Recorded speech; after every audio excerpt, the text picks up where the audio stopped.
everyone, it's Jessica. Welcome back to my channel. Today we're working on the Peppermint Tree Skirt again. So far we have made the half star blocks and the full star blocks, and now we're gonna start assembly. So let's get started. I have all the pieces that I need. So I have my half stars, I have my full stars, I have the squares and the triangles that we needed to cut out as per the pattern. And I'm on the quilt assembly page. Step 1, I'm gonna assemble rows 1, 2, 3, and 4 together, just as shown. And I usually do the grid, but here I'm gonna do rows because they're not all in a straight line like a quilt. Some rows are shorter, some rows are bigger. So gather your pieces, sew them into rows as told in the pattern.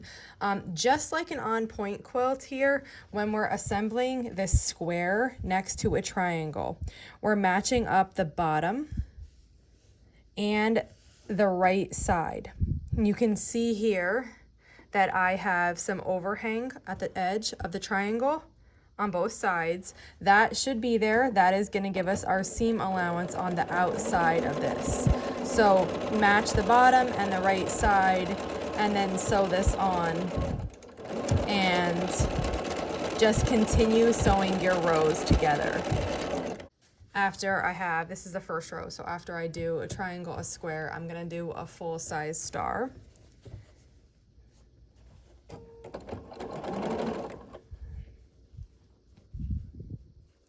And you could pin, obviously, if you wanted. You can just lay it out and hold it in place with your fingers like me. It's totally up to you. Basically, we're sewing the squares and the pieces into rows 1 through 4, and then we're gonna sew rows 1 through 4 together.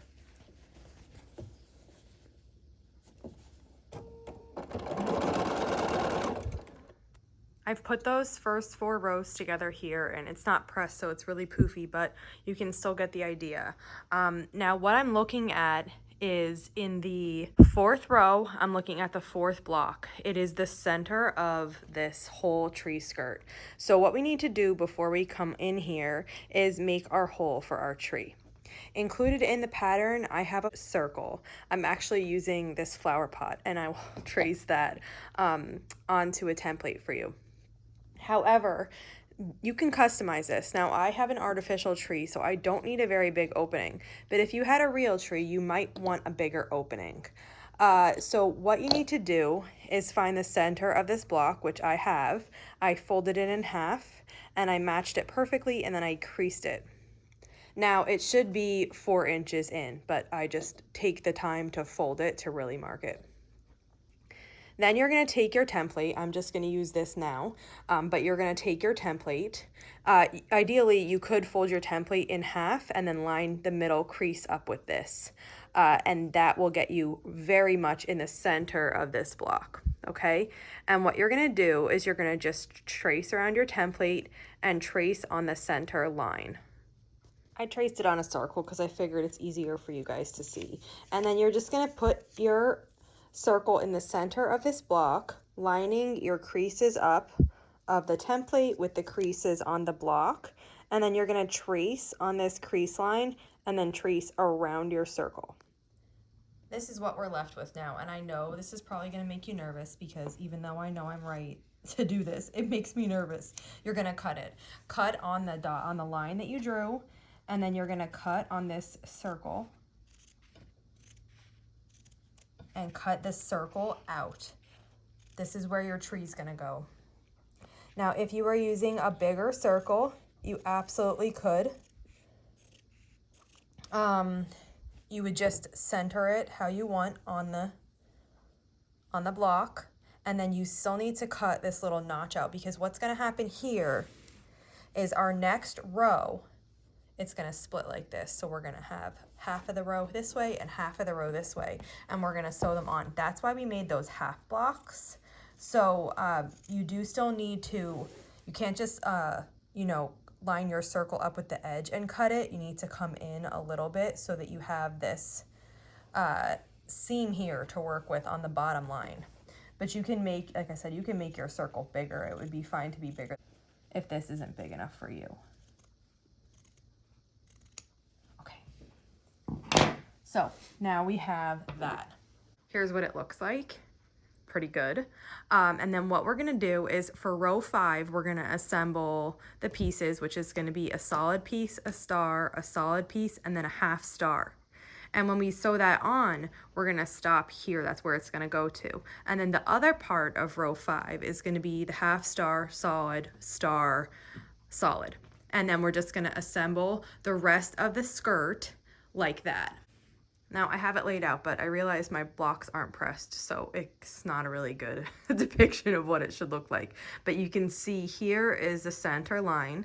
I have my half of a solid block here and my 2 half star blocks here. That's gonna be the line where it comes apart. So we're gonna sew these rows together and sew them onto this side. Then we're gonna sew these rows together and sew them onto this side. And then we're gonna be left with a big tree skirt like we can see, but there's gonna be a line coming out of what will be the back of the tree skirt. So let's start sewing those together. Here's what I have so far then. I sewed those rows together and I have it in 3 parts. Now I'm gonna take one part and sew it to this half of the center, and then the other part and sew it to that half of the center. Just be a little bit careful when you're maneuvering this because you don't want this circle to pull and like warp a lot. So be a little bit gentle and mindful about what's happening to this circle when you're sewing your rows together. Your rows onto the center, I should say. Okay. You just kind of hold everything into place. If you wanted to pin here, you definitely could pin. I'm just gonna hold it as I go. I use the seams between each block to guide me. I know for this next block, if I match these 2 seams up and then I hold them, that this is placed correctly. So then I can just feed this through. I do like starting from the center for this part. Like I started from the center where we have it cut and I'm working out. I'm gonna repeat that when I sew the other one on too. Start at the center and work out. If you have any doubt about your things lining up or you're worried they're not going to, pin it first. Pin it first, hold it into place, make sure everything matched up, and then sew the line. So one side on, I'll do the other side, and then I'll show you what it looks like. Finished sewing those on and I press this, and here's what my tree skirt looks like so far. So even though we have this separated here, it still lays nice and flat enough for you to quilt. So just take care when you're basting this, pin it down really well. These 2 open portions, they're going to be pretty close to each other, almost touching. So you can baste those really nicely. And then after it's quilted, we'll cut that apart and then we'll bind it with bias binding. So that's it for today. If you have any questions on assembling this tree skirt, just let me know and I'll be sure to help you out. And if not, I'll see you back here soon. I'll show you how I quilt it. Thanks for following along.